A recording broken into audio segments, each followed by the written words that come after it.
Halo, aku Ari. Di video ini aku mau share tentang pengalaman kuliah S1 di jurusan Teknik Informatika di Atmajaya, Yogyakarta. Di video episode 1 sebelumnya, itu aku ada bikin tentang video tentang pengalamanku waktu dulu lulus SMA terus milih jurusan kuliah sama universitasnya. Nah, di video ini aku bakal lanjutin tentang jurusan Teknik Informatika tuh kayak gimana sih, gimana belajarnya apa, terus nanti peluang kerjanya bisa jadi apa, kerjanya di perusahaan yang kayak gimana, terus sama beberapa saran kalau ketika menjalani perkuliahan. Oke, pertama kita mulai ya. Yang pertama tentang Teknik Informatika. Teknik Informatika ini salah satu jurusan di bidang teknologi. Ada beberapa jurusan yang mirip ya, contohnya sistem informasi, terus ada juga ilmu komputer, ada juga desain komunikasi visual mungkin, tapi aku nggak tahu apakah itu masuk di bawah teknologi atau bukan. Kalau Teknik Informatika ini dia gelar lulusannya itu kalau dulu di kampusku ST, kalau sekarang Eskom. Kebetulan aku juga lulusan pertama di kampusku yang pakai gelar baru Eskom. Itu aku wisudanya Mei 2019. Oh iya, aku kuliah di Teknik Informatika ini di tahun 2015 sampai 2019 ya.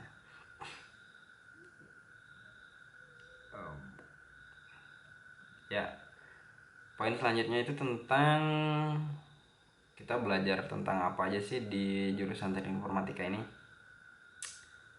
Yang pasti pertama, kita tidak belajar tentang cara servis komputer. Jadi kalau ada laptop rusak, komputer rusak, itu sebenarnya kita nggak tahu apa-apa. Kecuali ya, kita nggak diajarin itu sama sekali. Hampir sama sekali tidak belajar tentang itu. Terus kalau gitu kita belajarnya apa dong? Nah, kita belajarnya yang pasti pertama itu garis besar tentang komputer, cara kerja komputer kayak gitu. Bahkan ada satu mata kuliah namanya sistem digital dulu. Itu kita belajar gimana cara kerjanya komputer yang paling sederhana gitu. Jadi ada board, terus nanti kalau dia aliran listrik dikasih kabel, dikasih logika gitu. Dia fungsinya buat kalau kondisi tertentu lampunya nyala gitu, atau enggak lampunya mati, itu kayak saklar gitu. Nah, yang kayak gitu, atau misalnya ngidupin lampu terus biar keluar angka 7, angka 8 gitu di lampunya gimana. Nah, kalau lihat baliho kan apa namanya? Videotron atau apa gitu kan, ada tulisan perjalanan kayak gitu, itu dulu belajar di sistem digital, lumayan seru sih itu. Kita juga memperdalam tentang logika dasar gitu, kayak if else, jika maka, terus kondisi and dan gitu ya, atau or. Itu sebenarnya pasti udah belajar di SMA juga, mungkin bahkan masuknya di pelajaran bahasa gitu ya. Kayak contohnya itu logikanya dan ya, misalnya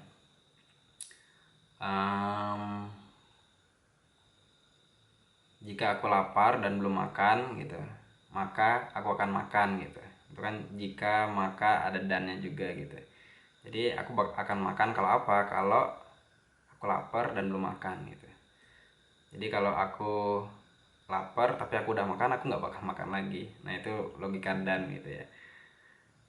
Yang kayak gitu kita perdalam, dan memang itu kepake banget sih, jangan sampai logikanya konslet gitu ya.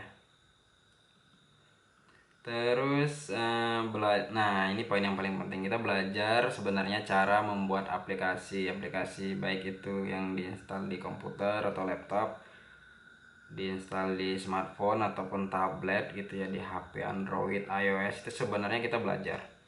Kita juga belajar cara bikin website. Kita belajar bikin game, tapi game ini kalau dulu masuk ke dalam mata pelajaran pilihan gitu. Aku dulu nggak ngambil sih yang game ini. Ada juga kita belajar tentang dasar-dasar artificial intelligence dan machine learning gitu ya, kecerdasan buatan. Ini kita belajar dasar-dasarnya, konsep-konsepnya gitu ya, konsepnya.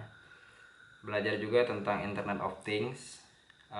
Contoh Internet of Things itu smart home ya, yang misalnya kita punya benda gitu yang kalau kita ngomong hey Google gitu, hidupin lampunya dong gitu, terus lampu di atas langsung hidup gitu, atau hey Google matiin lampunya dong gitu, terus langsung mati. Nah yang kayak gitu itu kategori smart home ya kalau ya. Terus kita juga belajar tentang cara mengolah data gitu ya, dari data yang misalnya data penjualan atau data customer, data ya intinya yang data-data yang berguna gitu kita olah dari data mentahan, misalnya ada sekian juta data gitu, juta baris data, terus diolah biar bisa mendapatkan sebuah informasinya biar bisa dipakai oleh top level di perusahaan itu buat ngambil keputusan gitu. Contohnya itu kayak misalnya ada data penjualan sebuah perusahaan, dia jualannya di online gitu, satu Indonesia gitu, terus dia pengen tahu sebenarnya yang paling banyak tuh yang beli orang daerah mana sih. Nah sesimpel itu. Terus itu apa yang kita pelajarin itu kurang lebih kayak gitu. Kemudian poin selanjutnya itu kalau belajarnya kayak gitu itu nanti lulusnya jadi bisa jadi apa aja sih. Nah, itu ya. Pertama bisa jadi software engineer atau programmer ya, bukan programmer tapi programmer. Jadi ini adalah software engineer tuh orang profesi yang ngebuat sebuah aplikasi gitu ya, membuat aplikasi, website ataupun game dan lainnya. Itu namanya software engineer, software developer juga ada yang bilang. Terus nah ini software engineer ini profesi gue sekarang. Aku sebagai software engineer di salah satu e-commerce di Indonesia. Kemudian yang profesi kedua itu software biasanya disebut apa ya, quality assurance, QA, atau software tester lah kita bilang. Jadi software itu aplikasi, website ataupun game setelah dibikin pasti dites. Nah yang ngetes itu juga biasanya ya orang-orang dari jurusan teknik informatika juga bisa. Terus ada juga sebagai user UI atau UX ya, tapi ini sebenarnya rada kurang pas karena teori-teori atau pelajaran yang didapat di teknik informatika itu rada kurang untuk UI UX ini, untuk menunjang kerja sebagai UI UX gitu ya. Mungkin lebih cocok kalau misalnya kuliahnya itu di jurusan DKV, Desain Komunikasi Visual gitu, kayaknya lebih cocok kuliah di situ kalau misalkan tertarik sama UI ataupun UX. Karena di informatika ini kita nggak belajar cara misalnya bikin poster yang bagus itu kayak gimana, itu kita nggak belajar. Terus gimana cara bikin video yang bagus, yang bener-bener estetik, itu kita nggak belajar sama sekali.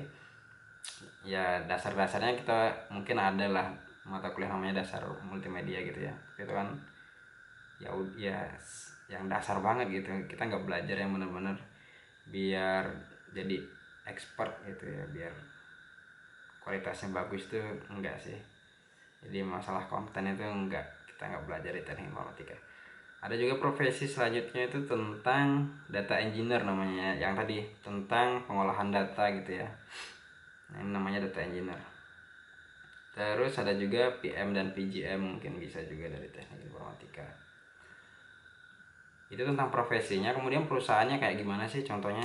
Nah contohnya itu yang top sekarang yang aku tahu salah satunya mungkin di bidang e-commerce gitu, contohnya Tokopedia, Shopee, Bukalapak, Blibli gitu ya.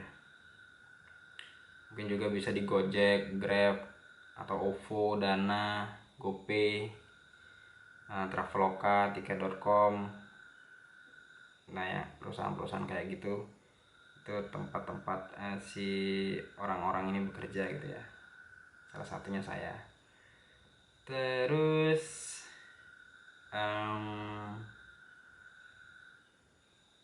ya jadi kalau bisa disimpulin itu kita belajar tentang dasar-dasar logika, dasar-dasar komputer, terus tentang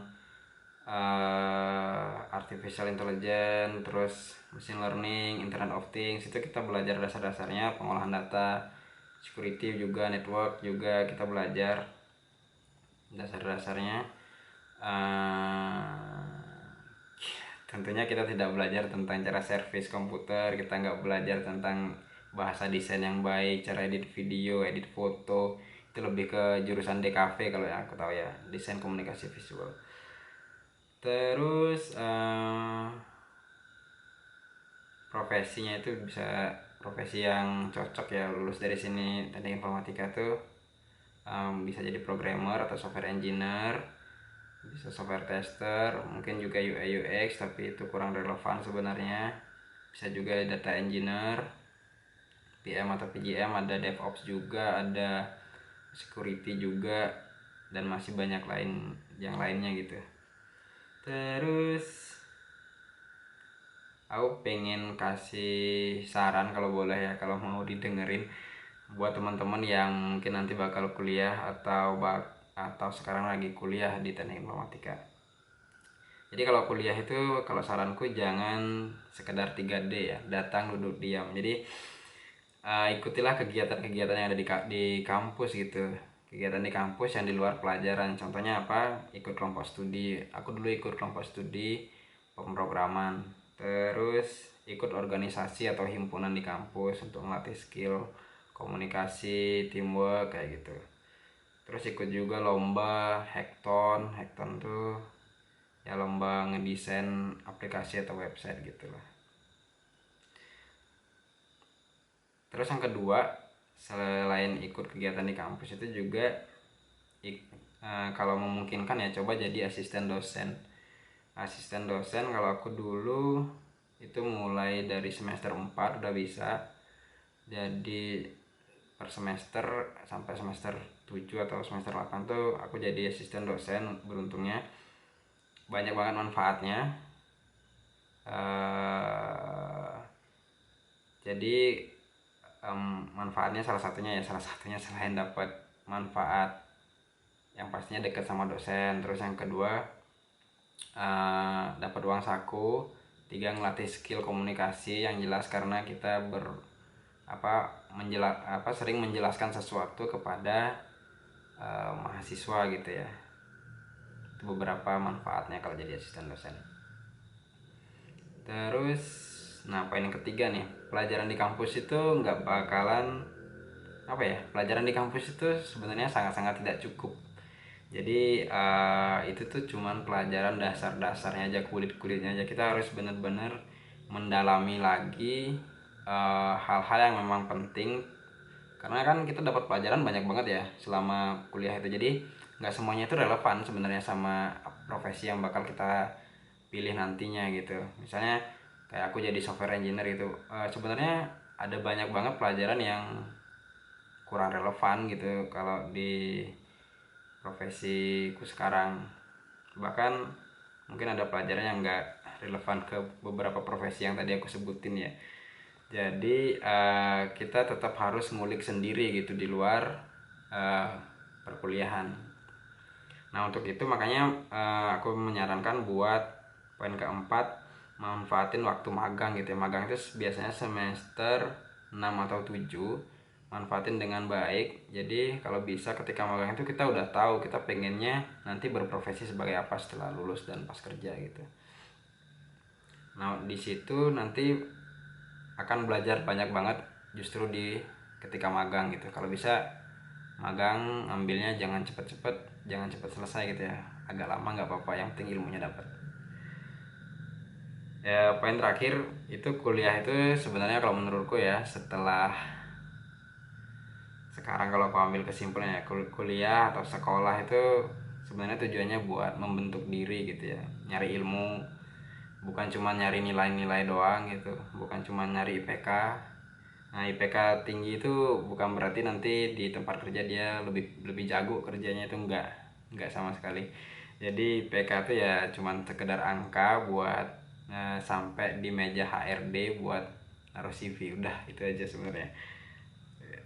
skill tetap skill gitu. Kalau itu kan cuman angka-angka IPK ya. Terus